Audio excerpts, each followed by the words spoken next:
So anything I do live online with you now will be recorded, and you will be able to view this time shifted at another time if you want to just scrub through it and just get to the areas you had concerns with. If you listened to the videos while we were here, you can do it that way, or you can just watch the whole things if you want to.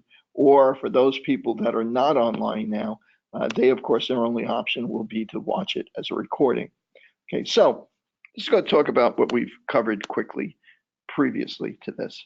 Okay, so our first session was kind of a setup on what software we're going to be using, what textbooks, so on and so forth. We introduced Excel, how it worked. I know we had several people in here that weren't very experienced with Excel, so it helped to go over that and discuss how it worked. If you guys are having issues with Excel, I can recommend some tutorials. There's a lot of stuff online on Excel. Okay, so that should help you get familiar with that program. I introduced SPSS. Most of you at that point didn't have it installed yet, so you were just able to watch me work with it, open a file with it, do some descriptive statistics, and so on. Okay, the following week, we actually looked at study design. We actually use SPSS and Excel to actually do some descriptive statistics. In fact, I think we use the same file in Excel as we did in SPSS and demonstrated how we would use those two different programs to do the same kind of analysis.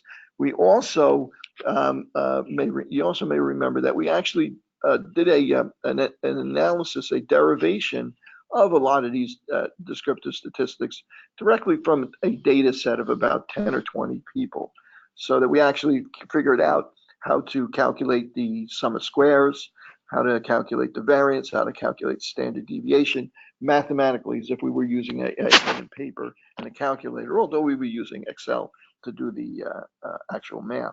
Right? But we actually did that step by step, and sort of gave us a view of how we get these terms that we call mean, mode, standard deviation, variance, sum of squares, where these things came from and what they mean.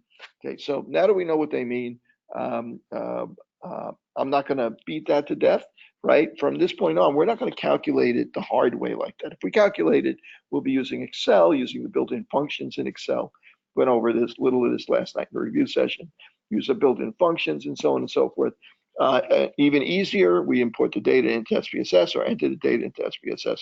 We can very quickly use the analyze function, the drop menu that says analyze in SPSS to calculate descriptive statistics for the data that we've collected very easily, very quickly, and also to plot that data as well, to organize that data into histograms, into box plots, into scatter plots. We'll talk about that later on as well. Okay, so the following week, we took a little bit of a side journey into probability. Okay, and there's a reason for that, because we're going to be looking at probability in relation to scalar or numerical variables, number variables. Okay, and that's going to come up today.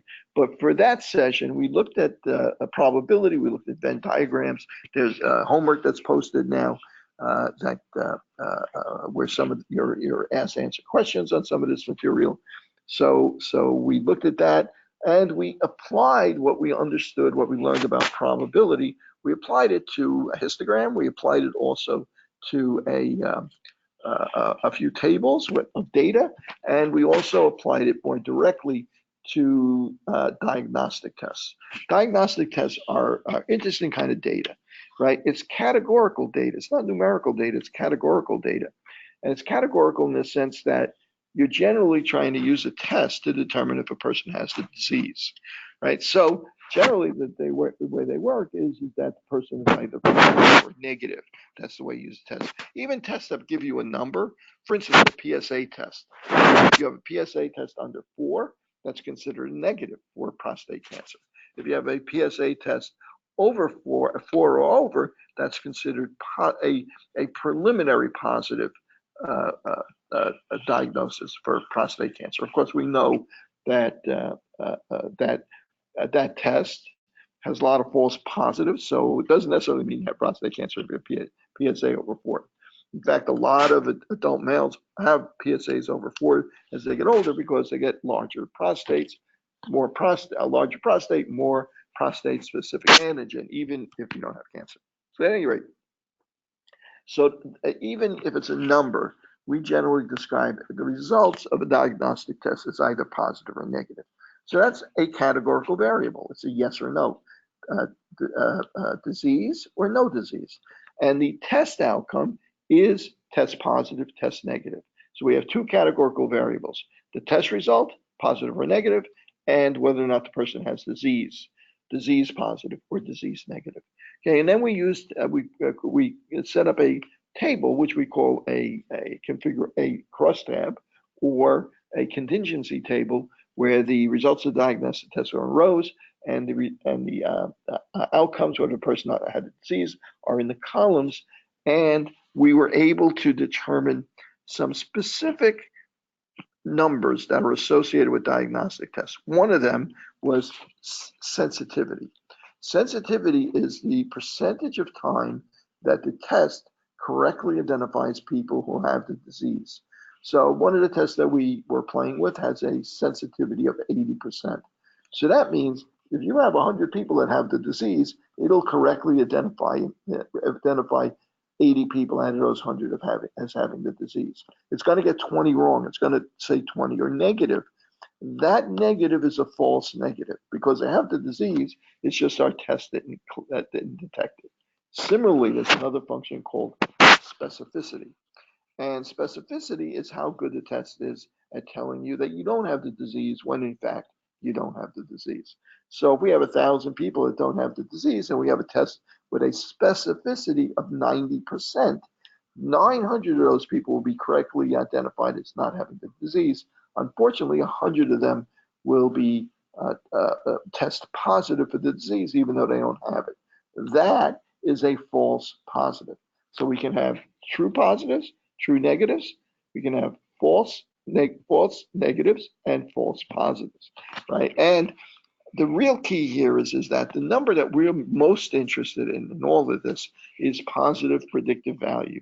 In other words, when you look at all of the people that tested positive, whether they're false positives or true positives, if you add them together, they all add up. They're all people that have tested positive. Well, if you test positive, you're in that group that tested positive, what's the likelihood that you actually have that disease? That's called the positive predictive value. And we went over that in that session. We went over that again last night in the review session. If you have if you're at all uncomfortable with that, you can go back to this session 3, the videos in session 3, and redo that and replay them. Or if you want to take a quicker look at it, the session that we did last night was about maybe an hour and 10 or hour and 15 minutes. So that's a shorter session. We squeezed it in very tightly. So that portion of it you could scrub to and actually play it on there. Okay, so today